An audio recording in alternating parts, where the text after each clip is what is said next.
All right, back at it. Um, First up, going over the what's a high block, a mid block, a low block. You probably know what a high press is. Um, High press. All right, this is what we normally do. Uh, we win the ball high, and if we're able to win it high, we can then score because we're close to the goal. Right, create turnovers, high up on the field. Same type of thing when we talk about kicking the ball out of bounds and, I'm saying everybody up, everybody higher, let's win it high, right?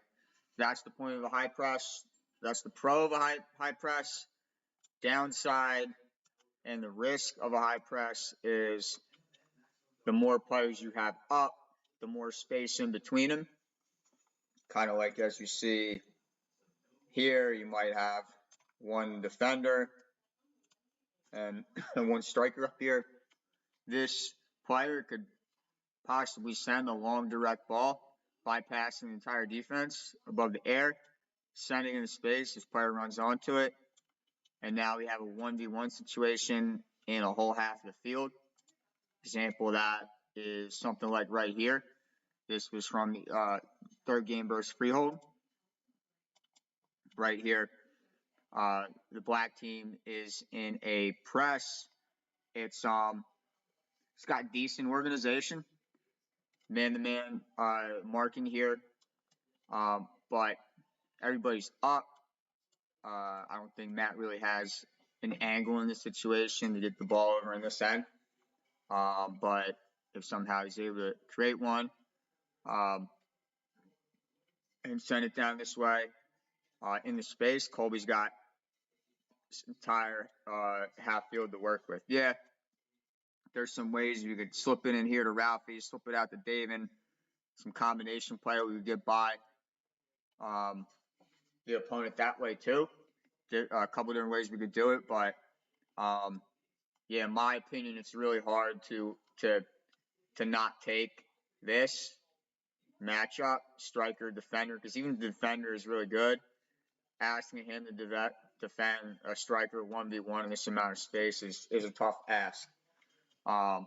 So I really like taking advantage and playing it more direct in this situation to the striker. In the space they can run onto it. All right, back to here. So that's a high block, high press. If we did that's a high press. If we did a high block, other team would start. The defending team would start this way, and the advantage of that is it's a little more conservative approach, right? Because the other way, yeah, if we win the ball high, we can score, but here is kind of a middle ground. We have less space to recover if the ball gets by us, and we've shrunk the field, right? But still playing semi-aggressive. We're not letting them walk the ball up from the field. They still have to go through some traction. When they build the ball up here, right, there's always possible creating a turnover somewhere here. And then a mid block is usually starting your defending at some point around the middle of the field, and it's a more defensive approach. It's also an approach when, look, realistically, sometimes at 11v11, it can be hard to maintain intensity to press the entire game high up the field and remain consistent. So sometimes teams will mix in a mid or high press type deal.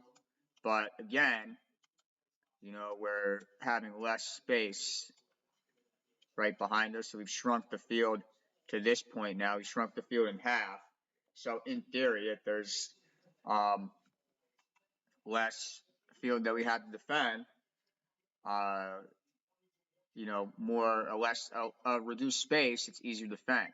But we also give up a lot of possession, right? Because now they have a larger area where they can keep possession.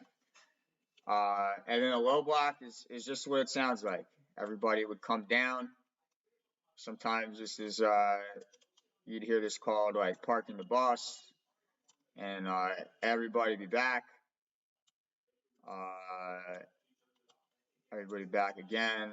And here in this situation, I have 4, 5, 6, 7, 8, 9, and maybe a striker would even be back here too. This would be normal using a situation. A team is up, 1-0 or 2-1, or they're up 1 goal with not a lot of time left, or maybe a decent amount of time left, and they just go all in on a defensive strategy.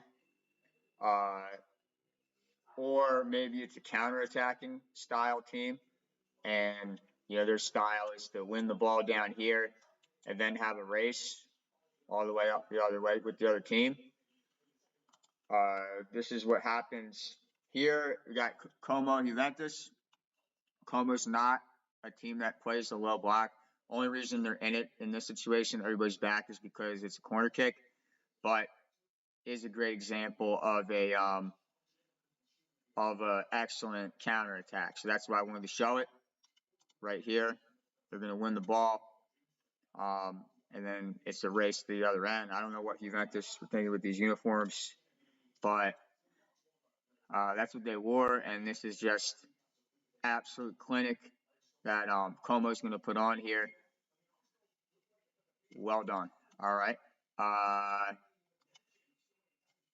Next up, we go back to the video. This play, no, that's not it there. Here, this is Aiden. Great job creating space. Almost got an assist on that one. Here, another thing with player movement. Look, great teamwork here. And then Peter's going to split here, right here. Look what creative movement can do for us. David and Ralphie have a 2v1 off the ball. Right, this one is locked in on Chenny. David has an opportunity to make this run near post. And what that's going to do is, theoretically, Peter could still slip it in here to David, and he'd be able to find something. But a movement here from David is going to leave Ralphie absolutely wide open, right? And then hopefully that'd be a situation where we could find him with a pass. But it's just too stagnant up here, and we wind up on this play, wind up not getting anything out of it. But as you can see, missed an excellent opportunity. Here's Colby getting on the board. He was on fire. Super happy for him with how much he does for us in goal. This is a great penetrating pass by Matt. He doesn't get credit for the assist or goal on this one, but without his first pass here, it totally creates the whole play. And good creativity in here too. I'll show you watch. He's actually going to use what part of his foot he's actually going to use to kick this, to give the pass off. So we're watching. The ref is in the way. He was interesting ref. So let me go slow that down. I'm going to go slow motion here. And there, I'm in closer now. And watch, he's going to, instead of using the inside of his foot, he's going to use his toe there. And that's because, you didn't have time. You did not have time to use the inside of his foot there. So the way to poke that with his toe in that situation was the only way that he's going to get a pass off. So great thinking, great ball there by Matt. Colby, great cross, put in the perfect spot, and Aiden, good composure on the finish. Here we have a goal, back in normal speed. Aiden with the clearance, and then it's just a two-man game here between Colby and Dave, and sort of ball get a good bounce there, but Good initial thinking by Colby and composure on the finish on the way back. Here's another one. It's going to be Colby taking on 3 players at once and gets it done. Good stuff. And here talking about spacing. And yeah, they're just not. Look at this. 1, 2. Watch this. So I gotta get this thing back up here. So watch, connect these players. All right, so if I go, look, I connect him, him.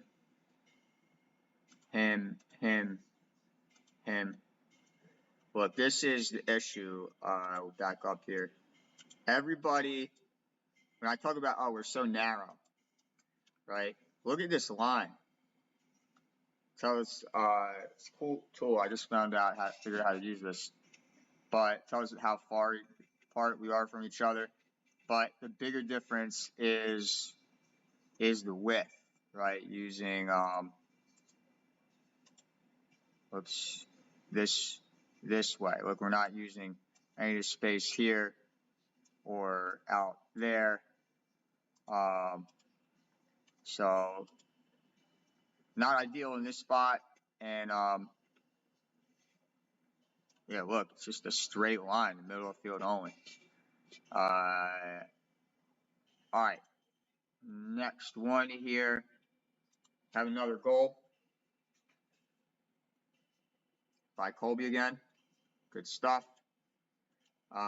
Breaking lines. Let me take this thing off here. Take that off. All right, breaking lines. So this here. So when we're talking about breaking lines, we have first line pass is Sam. It's usually a square pass. Then we have a second line pass here, which is going to be David in this case. He's the second line pass option. Or Peter is also second line pass, which is an immediate pass. No, not immediate, intermediate. So meaning not short, not long, kind of just a medium length pass. And then David would be the third line pass. And usually when you're talking third line pass, you're talking splitting defenders, penetrating the defense, making a pass that makes a big time impact, right? And I was telling this to Matt right before we went in. I was saying that I felt that this was open. This team wasn't doing a good job marking our striker up here, and if he saw a line to find him, and he came in and executed immediately. So he finds David right away there, breaking the pass, breaking the third line pass right to him, and here comes Gavin in here to associate, which I like. David's first going to try and turn. I think that if we just send that back right away, more high percentage play, because then we can immediately get upfield and take advantage of these numbers that we have, since we previously bypassed 3 defenders on that third line pass from Matt, right? So instead, it kind of slows things up, and this guy has now been able to get back into play, right? So, and we actually lose the ball, right? So, or we foul. We lose the ball, then foul. So, all right, next play. But no, breaking lines, that's the big thing to remember there. Next play is we have an attack here. Great ball by Peter up there to Gambiceni. And we just hit low on the ball. there. Um, look, good tournament. Good ending to the tournament. We definitely didn't play our best, but the thing to be proud of is we at the fourth game. You know, it was just a game between us and the other team. There's nothing on the line, no medals, no trophies, no rewards. Uh, we came to play, full out effort, and I don't think the other team did that. So that's something where we showed a lot of pride, a lot of heart. You know, that's an example and traits of what a real winner does. So proud of that, and I can't wait to get back out there in training. All right, see everyone.